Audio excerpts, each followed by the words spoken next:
Hi, and welcome to the President's Forum podcast. As always, today we're going to talk about higher education, but we're also going to sprinkle in some geopolitics as we explore workforce development in semiconductor manufacturing. I'm your host, Wesley Smith, and today I'm joined by two leaders at the forefront of preparing talent for America's semiconductor future. I want to welcome to the show Kate Smith, president of Rio Salado College, and Lisa Folks, the director for semiconductor strategy at the University of Arizona. Kate and Lisa, thanks for joining us. Thank you, Thanks, Wes. We're excited to be here. This will be a good conversation. I'm really looking forward to this. As I mentioned before we were recording, great topic, very interesting with regard to world affairs as well. So let's get straight into it. I want you to start by telling us a little bit about each of your institutions' role in the semiconductor workforce development arena. Kate, will you start us off? Sure thing. Thanks, Wes. I just want to give a shout out to Liesl because part of our work is so integral with what she's doing and leading. So we'll look forward to that connection in a minute. Rio Salado College, we actually invested in training for our faculty starting back in 2016 in this space. And so we've really been committed to building what the internal expertise we need, the partnerships we need with industry and across the country to position ourselves for where we are today, to really develop a thriving workforce that's needed as we bring back the entire industry of semiconductor manufacturing. So for us, that involves degrees we've created, certificates, credit, non-credit bearing workforce training, et cetera, in this space. And we do it all in conjunction with our partners from the universities and most importantly, or equally importantly, I should say, with our industry partners at the table. So that we can be flexible and meet the needs as they constantly are evolving. Right. Lisa, you have an incredible title with regard to this conversation. You're the Director of Semiconductor Strategy at the University of Arizona. Tell us a little bit about how your organization and the work that you do aligns with this conversation today. Sure, Wes, really happy to. We, Kate just said a whole pile of things that were really, really relevant, which really elevates the fact that what students need are lots of choices and options to come into this sector. The semiconductor sector is surprisingly broad. It has a very long value chain. It is, people often say it's the most complicated manufacturing process in the world, and that complexity though means that there are lots of opportunities for different types of students to get into the industry in different capacities, and they need to be able to come in from all different walks of life, right? They need to be able to come in through formal education pathways and informal education pathways, meaning stackable certificates, short courses, all sorts of ways to get in the door.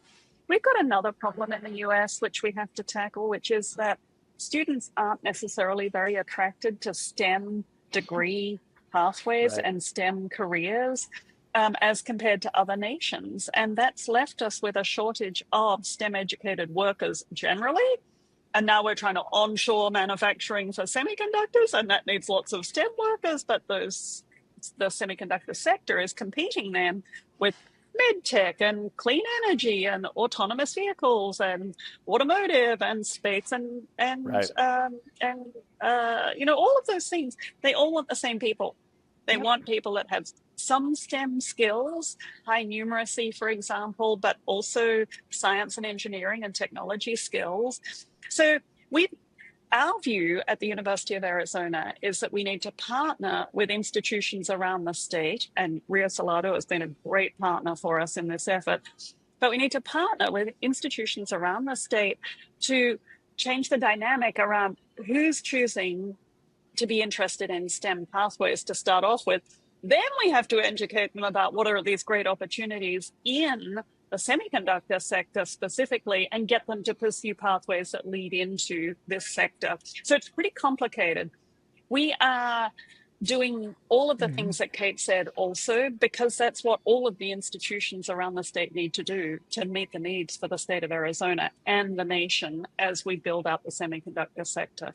I want to say quickly, Arizona is really important here because it's secured the largest investments in the semiconductor sector as part of this reshoring effort. But the supply chain is all over the country, right? So we can't neglect. It's not all about Arizona. It is about the nation. But Arizona is a bit of a hotbed and has the largest workforce need. I love the natural transition here. Okay, you mentioned it's a national need. You zoom out of Arizona. Clearly, Arizona is a hotbed. We'll get back to that. But right. tell us a little bit about the geopolitics of this for a second. I want to zoom out to that. Sure. Why is semiconductor manufacturing so critical to United States national security? Okay, so semiconductors are in everything we do, right? Yep. Everything we touch. Automotive, washing machines, coffee makers, hair dryers, you name it. There's a chip in there somewhere. And so national defense systems too. Well, and national defense systems too.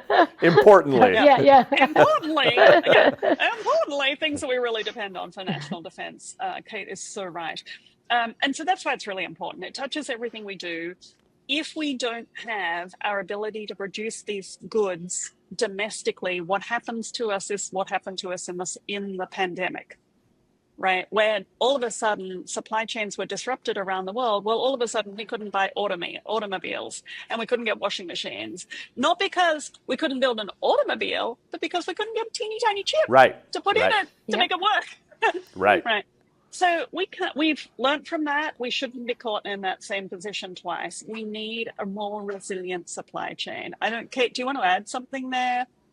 I couldn't agree more. And I think you described it very well. You captured it really well, Liesl, that to make our dependence back upon ourselves in this space is fundamentally important, both to national security, to all production lines. And so the vision for this is so exciting, Wes, to see us bring every facet and all of the supply chain work back into the United States and really become a premier leader again in the semiconductor manufacturing, so that we, as Liesl already said, we don't end up ever again in that position where we can't produce what we need. Who do we depend on now? Where do we get microchips now? So we get the majority of our microchips from Taiwan, interestingly. Not only Taiwan, there are other countries in the supply chain, but the majority come from Taiwan, and largely because of one very large player, Taiwan Semiconductor Manufacturing Corporation, which is a 40-year-old company which has done an extraordinary job of meeting global needs. And we have all benefited from that through cheap goods, right? So this hyper-globalization that's happened in other sectors of the economy has happened in the semiconductor sector. And what we have found is that Taiwan, and TSMC in particular, are extremely good at making chips. And we have benefited. Let's be clear, the US has benefited from that because it has meant that we could get increasingly complex and high-performing chips at low cost, high volumes, and that has driven down the price of consumer goods, but also goods that we use for national security, for example. And that's the reality of how we got here. It's not anybody being evil. It's not anybody being malicious. It's how the global economy has worked. But it's been very, very strategic for Taiwan, and now we can see how there are some scenarios where that supply chain could be disrupted, and if it were disrupted, the United States would be in a terrible situation, not being able to have access to and ready need. And we saw that in the pandemic a little bit, right? Yep. Correct. Okay. So now. We know that TSMC is so important in the worldwide manufacturing and distribution. Let's get us back a little bit to Arizona. You're both, at the epicenter of this resurgence of U.S. manufacturing on this front. TSMC it has a part of that as well. Get us back to what unique challenges that and opportunities does Arizona face in building a workforce to drive semiconductor manufacturing? I want to go back, if I can, Lisa, to one thing that you already brought up is part of the challenge is, first of all, growing the future generations to be excited, interested, want to enter some of these STEM fields, especially semiconductor. So we're actually working on some partnerships with, our K-12 school systems to really start embedding more of that learning, understanding, and interest.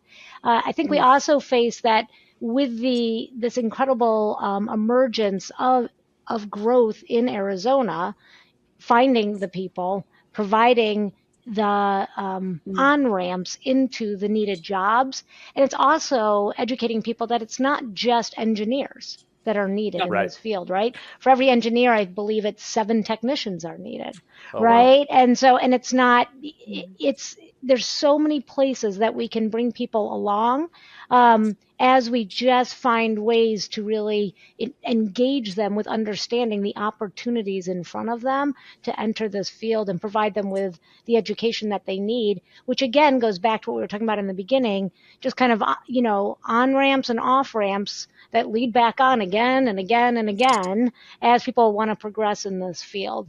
But I would say the talent pipeline, we have the people. It's bringing them into the field and really lighting the fire of excitement, and that people understand they can do this. Right. Lisa, sorry, did you want to jump in? You said it perfectly, Kate. I would only the phrase that I keep coming back to is we need to show kids what the everyday miracles are that are needed I to love make that. the technology that they're so dependent on and get them excited to be part of Yeah. producing those miracles. I mean, I think Right. every kid loves their phone more than they love their dog or their cat, possibly their parents, right?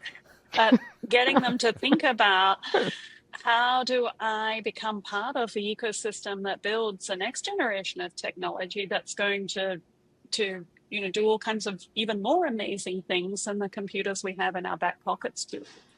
That's what we have to do. And make it clear that really there's roles for everybody. Just as Kate said, it's not all about engineers. Right. Engineers and scientists are really important, but just having people that have some STEM understanding, some numeracy skills, some STEM background can get them in the door. That's great. Um, I totally agree with this, grassroots effort to educate and show opportunities. I think that everybody in higher education is anxious to extend access to all for career pathways that are meaningful. Tell us a little bit about specific programs that you've developed to prepare students. Is there anything in particular you'd like to highlight? well, Kate, do you want to go? No, you go ahead. Go, I'll Kate? go after you. Okay. I mean, these are, it's not a novel idea, but we're running camps for kids in Chandler, in Phoenix, to get them into the companies that make these devices. So they get to visit semiconductor manufacturing companies and go and see the equipment that's used, the people that do the work, the kinds of the work that, they get to see chips on wafers being built, being packaged. That's been transformational. But we've also got middle school programs where we're just teaching students how to build simple circuits, how to do soldering, so that they start to see that what's under the glass on their phone is actually a pile of chips and circuit boards, right? It's little electrons being moved around from here to there. And if you can control where the electrons go, you can control everything. That makes you God. You can control data. So that is, these are the things that help us get people into Yeah. the pipeline. And I always say, if you're going to do one program to try and get kids excited in STEM generally and microelectronics specifically, target 12-year-olds, because that is exactly the point where they start thinking about what am I going to be? It's not that you should do one and done, but if you can only do one thing, do something with 12-year-olds because 12-year-olds really are thinking about what's my place in the world. Right. Yeah, I love that you're reaching down into the K through 12 pipeline and getting them prepared. Kate, anything to add there? Yeah, absolutely. So I 100%, a million percent agree, support. I think that we're also at a time, Wes, where this field that can be so transformative for people's own personal lives while we're transforming, this industry. There's space for example, we have a large adult basic education program. So we have a lot of adults across Arizona who don't have a GED yet, who don't have a high school equivalency yet. So what we're doing is as they're studying for their high school equivalency, we're co-enrolling them in semiconductor technician learning pathways. So when they finish, they both complete their high school equivalency and they have a certificate, a college level certificate in semiconductor, which lets them walk out and start in a career at $50,000 and above. So it's a great opportunity to help people change their own trajectories while meeting the needs of this industry. Right. And then we've also built, several different certificate programs, again, credit, non-credit. We've done some programming specifically for veterans through some federal funding. So veterans can attend for free and do, 12 weeks of intense work and then again, walk onto a job. Right. I don't think anybody is more advanced in this pipeline than the state of Arizona and your organizations in driving this. Tell me something that you've learned about potentially a misconception about these careers. Is there anything that people generally think that you'd say, no, not true?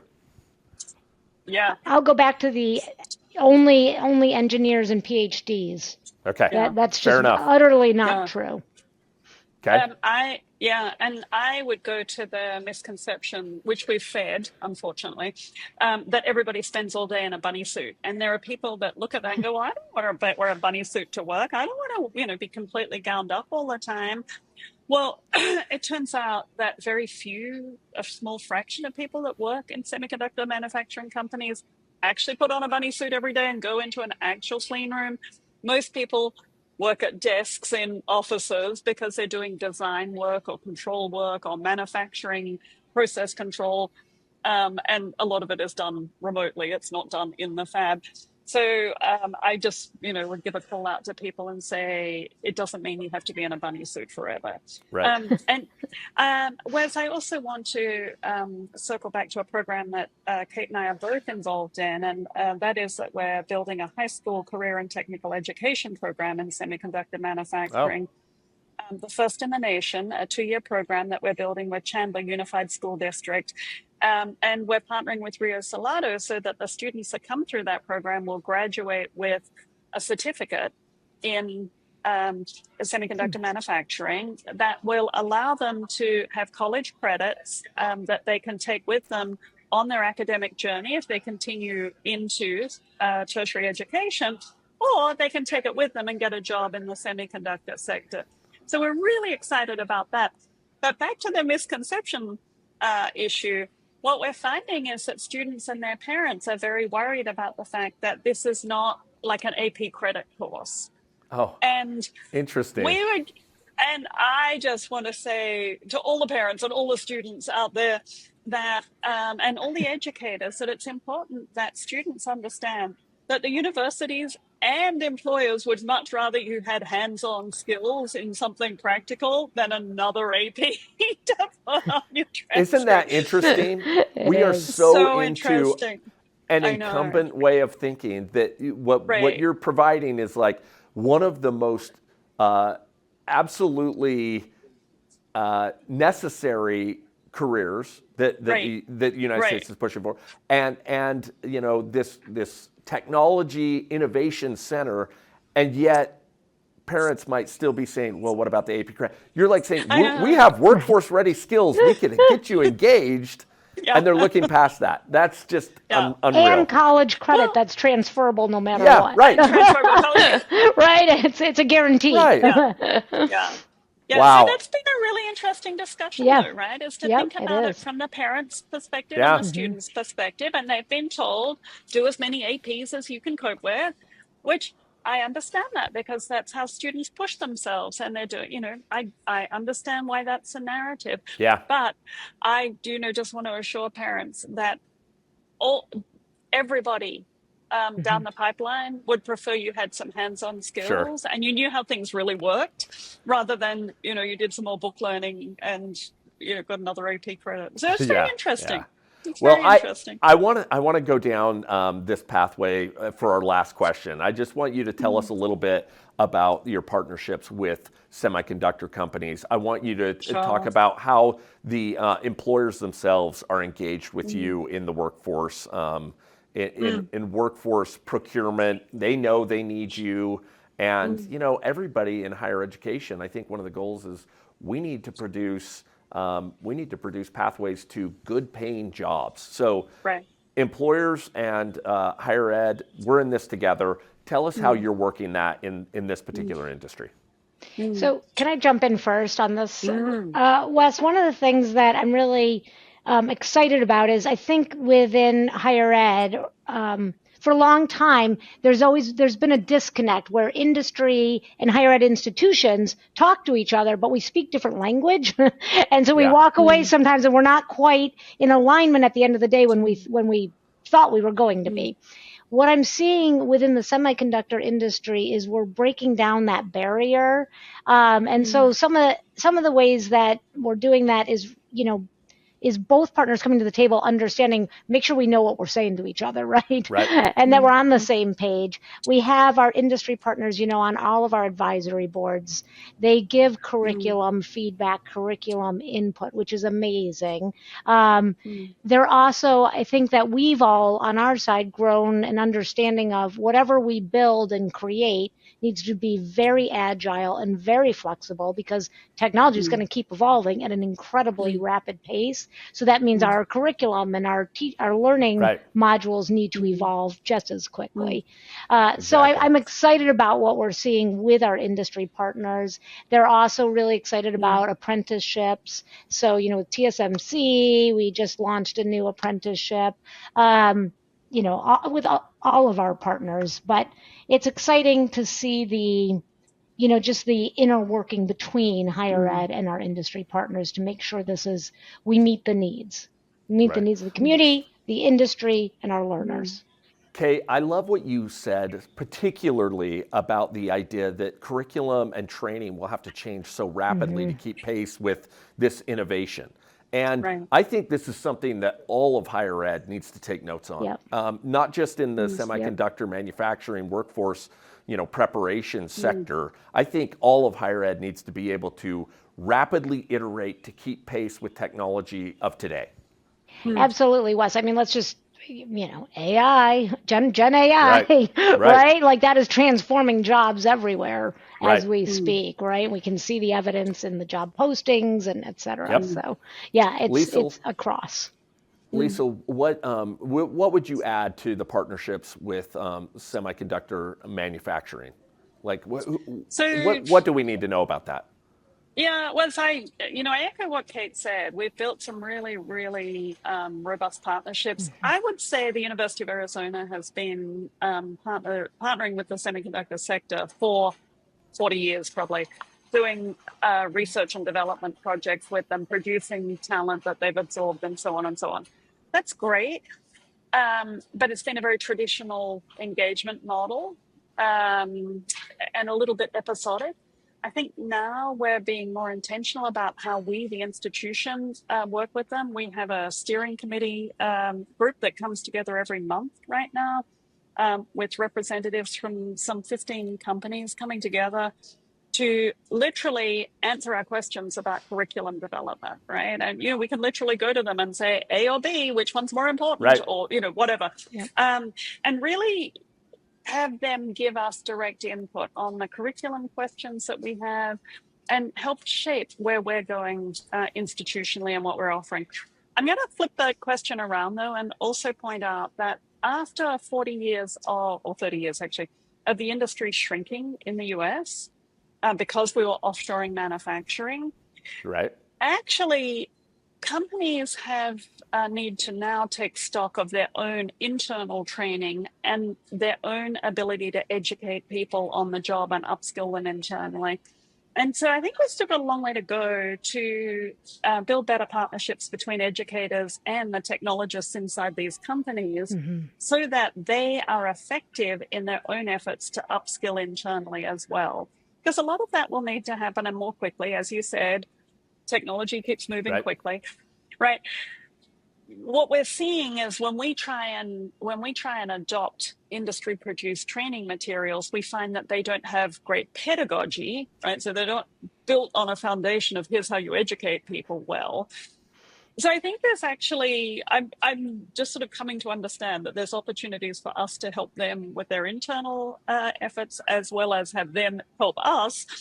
But all Right. of that is going exactly to Kate's point around lifelong education, right? We all have to keep learning all the time if we want our careers to keep growing, right? And some of that education will happen inside companies. Some of that education happens at institutions like Kate's and mine.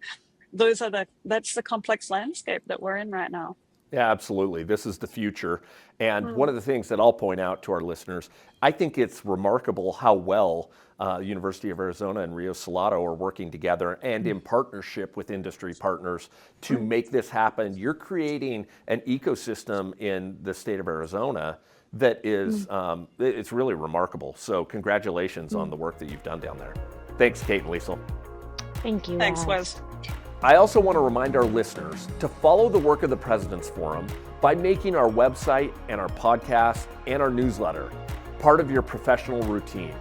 Join us as we work to reinvent the system of higher education.